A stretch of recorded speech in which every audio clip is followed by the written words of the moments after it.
रूस के लूना 25 के क्रैश होने के पीछे कहीं चीन की कोई साजिश तो नहीं।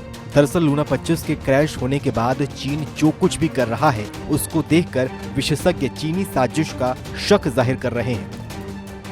आपको बताएं तो रूस का अंतरिक्ष यान चांद की सतह के पास पहुंच तो गया था, लेकिन लैंडिंग से पहले ही वो क्रैश कर गया।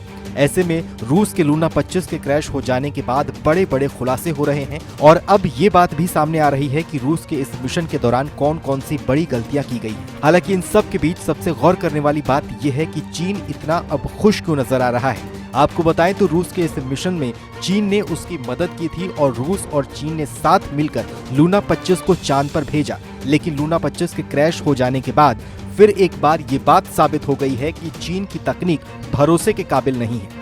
वहीं दूसरी ओर मौजूदा समय में चीन को लेकर एक और बात गौर करने वाली है कि लूना 25 के लॉन्च होने के बाद चीन लगातार रूस के साथ मिलकर इसकी कामयाबी का जश्न मना रहा था, लेकिन जैसे ही लूना 25 चांद की सतह पर क्रैश हुआ, ऐसा लगता है कि चीन ने इस मिशन से ही किनारा कर लिया है। इस मिशन के बुरी तरह से फेल हो जाने के बाद चीन ने अब इस मिशन से ही पलड़ा झाड़ लिया है और चीन ने इस मिशन के फेल होने का सारा ठेकरा रूस पर फोड़ दिया है। ऐसे में लूना 25 के चांद पर क्रैश होने के पीछे अब ये चर्चा भी शुरू हो गई है कि कहीं इसके पीछे चीन की कोई साजिश तो नहीं। हालांकि गौर करें तो रूस के लिए भी अपने इस मिशन के लिए चीन की मदद लेना मजबूरी है, क्योंकि यूक्रेन पर हमले की वजह से नासा समेत दूसरी यूरोपीय एजेंसियां रूस से अपने संबंध तोड़ चुकी हैं और रूस की मदद करने के लिए कोई भी राजी नहीं है।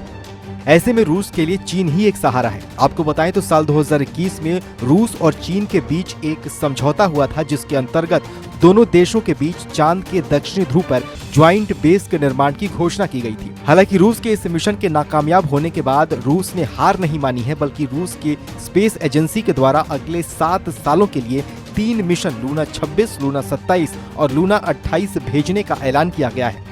इन 3 मानव रहित मिशन के बाद रूस चांद पर चालक दल के साथ अंतरिक्ष यान भेजेगा।